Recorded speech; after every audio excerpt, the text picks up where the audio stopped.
Salut ma famille, j'espère que vous allez bien. Moi, je vais pour le mieux et très contente d'être là aujourd'hui avec vous pour cette nouvelle vidéo. Pour ceux qui me suivent sur Instagram et ceux qui ont regardé mes statuts, ils savent que j'ai perdu ma grande sœur il y a à peu près un mois, quelques jours. Donc, cette situation m'a beaucoup affecté. La douleur est encore là, c'est récent, c'est frais et tout. Donc, je venais ici aujourd'hui, je viens ici aujourd'hui parce que vous êtes ma famille. Je dois vous dire pourquoi je ne suis plus là. Donc, c'était l'une des raisons. Il fallait préparer le deuil, il fallait faire le deuil. Et tout s'était très bien passé. Aujourd'hui, je reviens répondre à vos questions. Beaucoup de personnes m'ont posé des questions sur les réseaux sociaux. Est-ce qu'elle était malade? Est-ce que c'était ma soeur directe? Je vous réponds déjà oui. Celle que je suivais directement. Nous sommes une fratrie de 5 enfants. Nous étions 5. Elle est partie. Donc, je la suivais directement. Ma grande sœur Amélie a été malade pendant que... En fait, elle était gravement malade quand on se disait, à cette période-là où on avait toutes les peurs et tout, elle s'est relevée, elle allait, ça fait à peu près 3 ou 4 ans, elle a été très malade pendant une période de 6 mois et elle s'est relevée et elle a repris le boulot, elle allait bien et tout. Un jour, on nous appelle, ça, moi, on a appelé ça mort subite parce que c'était pas du genre, on vous appelle, ah, on l'a amené à l'hôpital, elle est au coma ou bien quoi que ce soit. Non, c'était, on vous appelle, Amélie est décédée. Ça a été un choc. Un choc euh, qu'on a, genre, parce que quand on te dit au moins la personne est malade et tout, pardon, dans ton esprit, tu te dis oui, ça peut arriver et tout, mais on t'appelle comme ça. Surtout que tu as peut-être eu à causer avec la personne. Comme on dit souvent, je cause avec quelqu'un hier, aujourd'hui on t'appelle, on dit que la personne n'est plus. Donc, ça a été un peu comme ça. Qui était Amélie? Amélie, c'était ma grande sœur, c'est la qui est morte très jeune, à 39 ans. Yeah, 39 ans. Elle nous a laissé avec une fille. Elle a eu une fille. Elle a travaillé à la police pendant plus de 15 ans. Elle a commencé à travailler jeune.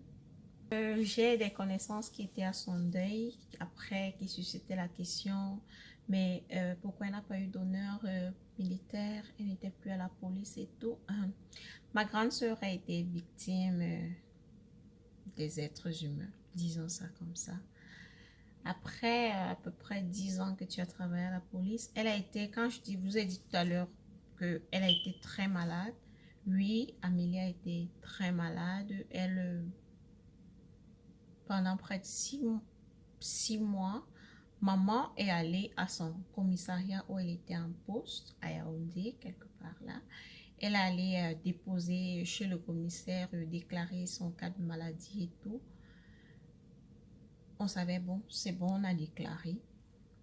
Et comme les choses vont lentement au pays, donc là directement, on n'a pas ressenti que le commissaire n'avait pas envoyé son dossier au ministère et déclaré qu'elle était vraiment malade. Nous, on ne savait pas qu'il fallait aller aussi le faire au niveau du ministère.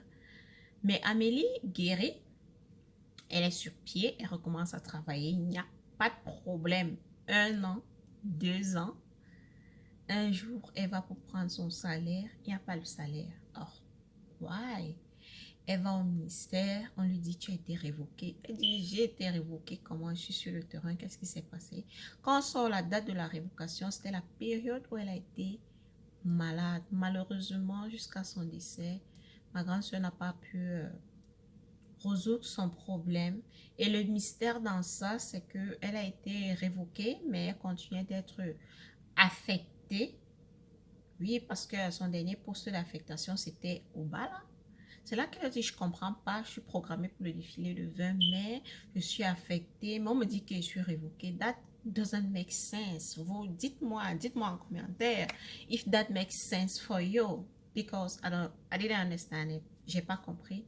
Personne ne comprenait en tout cas. Bref, on va pas s'apitoyer sur ça. Amélie est partie. Elle, comportement, ma grande sœur était... Vous savez, ce genre de personne dont on pense toujours qu'elle ne ressente rien pour les autres, qu'elle est peut-être froide ou quoi. C'était pas ça. Ma grande sœur était d'un amour grandiose. La preuve, c'est que, bon, elle est là, elle n'est pas, vous savez, il y a des personnes qui ne sont pas trop câlines, câlins et tout. Non, ça, c'était pas elle. Mais s'il arrivait quelque chose, là, tu allais savoir que oui, tu as quelqu'un.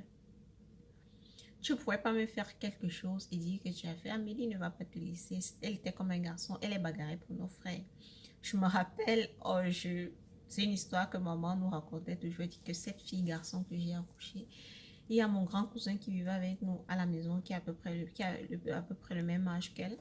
Lui, il était dans du genre au primaire un peu timide, amorphe. Donc, quand quelqu'un le taquinait là, elle achète le problème.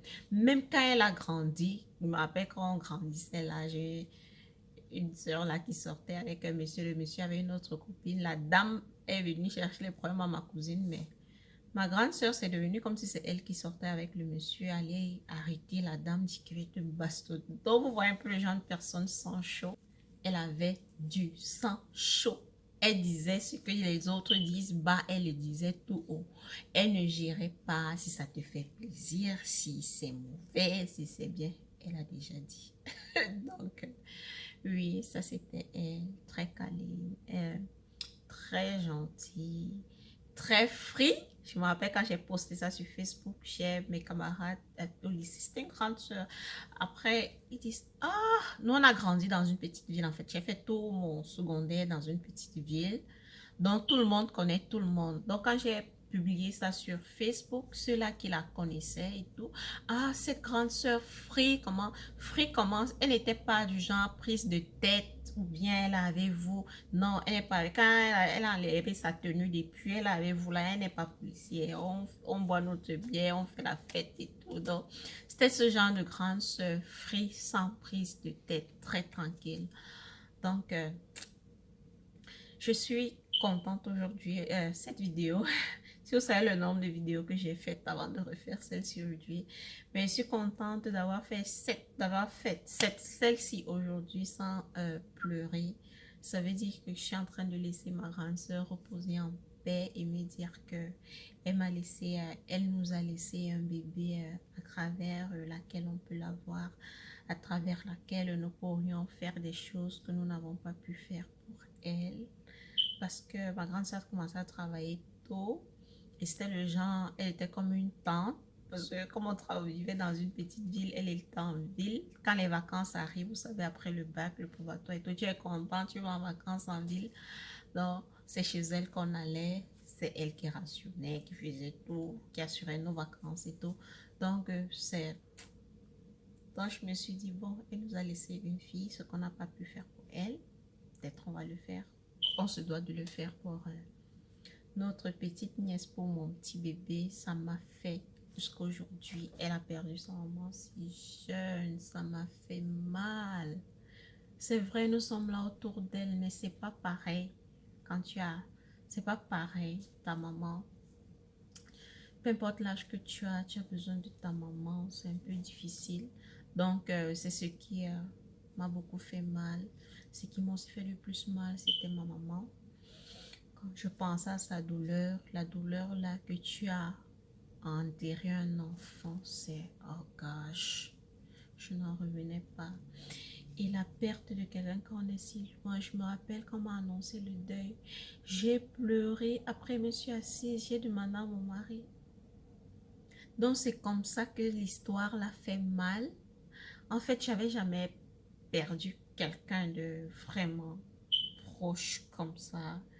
Je perdais des connaissances, des amis et tout. Ça me faisait mal, mais c'est pas comme quand tu perds un membre de ta famille avec qui tu as partagé beaucoup de choses. Un sentiment que tu n'as pas eu à construire. Tu nais avec, tu aimes ta soeur, c'est ta soeur. Tu n'as pas fait le choix d'avoir cette soeur-là. C'est Dieu qui a choisi que oui, c'est ta soeur et tu l'aimes. Donc, Ça a été... Or, aujourd'hui, je connais la douleur que ça fait de perdre quelqu'un. Ça m'a rappelé quand mon mari a perdu sa maman. Ça m'a rappelé beaucoup de choses. Ça m'a permis de comprendre beaucoup de choses. Donc, je tiens à dire merci à la famille YouTube et merci beaucoup aux abonnés de Marcello Lipiano qui sont partis de Marcello Lipiano et sont venus m'adresser toutes ces condoléances. J'ai même une famille en Côte d'Ivoire. Oh, mon mari n'est pas là pour me donner le nom. J'aurais aimé prononcer le nom de ce monsieur, de lui dire vraiment merci. Quelqu'un qui ne me connaît pas, il suit mon mari, il ne me suit pas. Comme il avait dit, je ne suis pas d'abord soin de visage, maquillage et tout. Mais il ne me suit pas. Il m'a envoyé de l'argent, je vous assure. Il m'a envoyé de l'argent en disant que je sais ce que c'est d'être en Occident et de perdre quelqu'un. Tu as besoin de soutien, prends ceci. J'ai été touchée vraiment et je dis merci beaucoup à cette famille en Côte d'Ivoire. Je vais trouver votre nom la prochaine fois. Je vais donner ce nom ici vraiment pour dire merci. Merci à vous tous sur YouTube, tous mes abonnés. Je tiens aussi à dire merci à adresser mes condoléances à cette fille qui a perdu son papa. Son papa à la même période que moi. Donc, Marcello est le nom de l'Ivoirien. C'est bel et bien Monsieur Sekou. Ok. De la Côte d'Ivoire. Merci. Bonjour, bonjour. Merci monsieur. Merci chérie. Merci monsieur Sekou. Je tenais vraiment à dire ce grand merci à monsieur Sekou. Et votre geste, je ne pense pas que je vais l'oublier un jour. Ça a été vraiment très surprenant.